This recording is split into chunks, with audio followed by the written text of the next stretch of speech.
بسم اللہ الرحمن الرحیم۔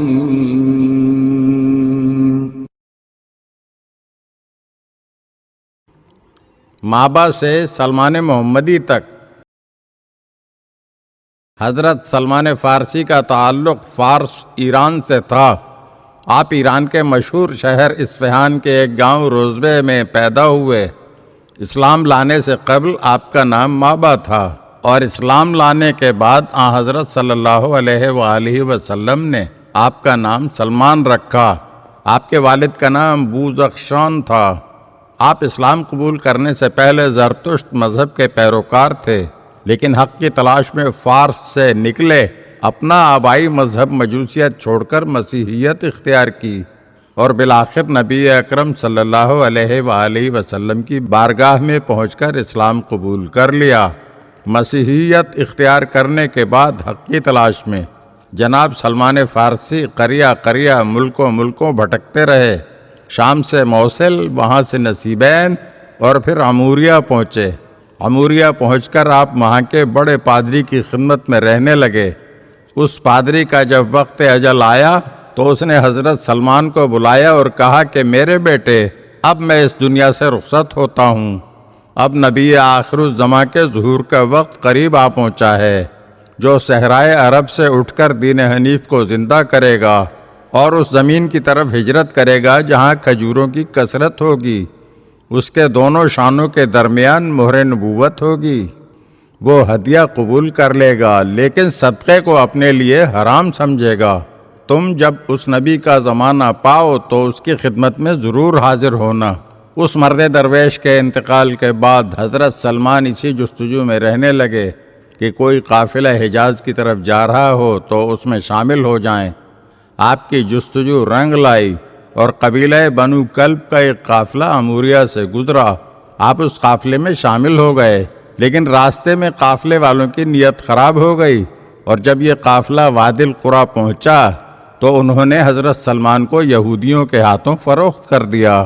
آپ نے اس کو اپنی قسمت سمجھ لیا، لیکن اس کے باوجود تلاش حق کی جو چنگاری آپ کے سینے میں روشن تھی وہ موجود رہی۔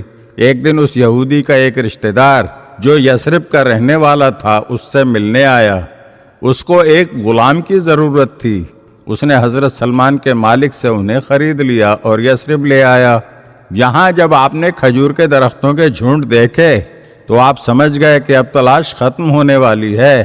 ایک دن آپ ایک درخت پر چڑھے کام کر رہے تھے کہ ایک یہودی شہر سے بھاگتا ہوا آیا اور کہنے لگا، خدا بنو قیلہ کو غارت کرے، سب کے سب قبا میں ایک شخص کے پاس جا رہے ہیں جو مکے سے آیا ہے اور خود کو نبی کہتا ہے۔ یہ سنتے ہی حضرت سلمان بیتابانہ درخت سے اتر آئے اور اس شخص سے کہنے لگے، کیا کہا تم نے؟ ذرا پھر سے تو کہنا۔ ان کا آقا بہت غصے ہوا اور ان کو ایک تھپڑ مار کر کہا کہ تم جا کر اپنا کام کرو۔ حضرت سلمان اس وقت تو خاموش ہو گئے، لیکن ایک دن آپ کچھ کھجوریں لے کر حضرت صلی اللہ علیہ وآلہ وسلم کی خدمت میں حاضر ہوئے، اور وہ کھجوریں صدقے کے طور پر آپ کی خدمت میں پیش کر دیں۔ اللہ کے رسول صلی اللہ علیہ وآلہ وسلم نے وہ کھجوریں اپنے صحابہ میں تقسیم کر دیں، لیکن خود کچھ نہ لیا۔ اگلے دن دوبارہ کچھ کھجوریں لے کر حاضر ہوئے، اور اب انہوں نے وہ کھجوریں بطور ہدیہ آپ صلی اللہ علیہ وآلہ وسلم کی خدمت میں پیش کر دیں۔ رسول اکرم صلی اللہ علیہ وآلہ وسلم نے خود بھی کھائیں اور صحابہ میں بھی تقسیم کر دیں۔ حضرت سلمان کی خوشی کا کوئی ٹھکانہ نہیں تھا، کیونکہ آخری نبی کی بتائی گئی 2 نشانیاں تو پوری ہو گئی تھیں۔ اب آخری نشانی یعنی مہر نبوت کو دیکھنا رہ گیا تھا۔ چند دنوں بعد آپ کو پتہ چلا کہ نبی اکرم صلی اللہ علیہ وآلہ وسلم ایک جنازے کے ساتھ بقیع غرقد تشریف لے جا رہے ہیں۔ حضرت سلمان بھی وہاں پہنچ گئے اور حضرت صلی اللہ علیہ وآلہ وسلم کو سلام کر کے آپ کے پیچھے کھڑے ہوئے کہ موقع ملے تو مہر نبوت کا مشاہدہ کر لوں۔ رسول اللہ صلی اللہ علیہ وآلہ وسلم نے جب سلمان کی کیفیت کو بھانپا تو اپنی پشت سے کپڑا سرکا دیا۔ جناب سلمان فارسی نے کانپتے ہونٹوں سے مہر نبوت کو بوسہ دیا اور کلمہ پڑھ کر دائرہ اسلام میں داخل ہو گئے۔ اسلام قبول کرنے کے بعد پیغمبر اکرم صلی اللہ علیہ وآلہ وسلم نے انہیں ان کے مالک سے خرید کر آزاد کیا۔ حضرت سلمان فارسی اسلام قبول کرنے کے بعد نبی اکرم صلی اللہ علیہ وآلہ وسلم کی خدمت میں حاضر رہنے لگے۔ آپ کے مرتبے کا اندازہ اس بات سے لگایا جا سکتا ہے کہ نبی اکرم صلی اللہ علیہ وآلہ وسلم نے غزوہ خندق میں آپ رضی اللہ تعالیٰ عنہ کے مشورے پر عمل کرتے ہوئے خندق کھودی۔ جنگ خندق کے موقع پر جب خندق کھودی جا رہی تھی تو جناب سلمان کے کام کی جد و جہد اور انداز کو دیکھ کر مہاجرین و انصار میں بحث چھڑ گئی کہ سلمان ہم میں سے ہیں۔ مہاجرین کہتے تھے کہ سلمان ہم میں سے ہیں، جبکہ انصار کا کہنا تھا کہ سلمان ہم میں سے ہیں۔ اسی دوران رسول اکرم صلی اللہ علیہ وآلہ وسلم تشریف لے آئے۔ آپ صلی اللہ علیہ وآلہ وسلم کو جب ساری بات کا علم ہوا تو آپ صلی اللہ علیہ وآلہ وسلم نے فرمایا کہ سلمان ہم اہل بیت میں سے ہیں۔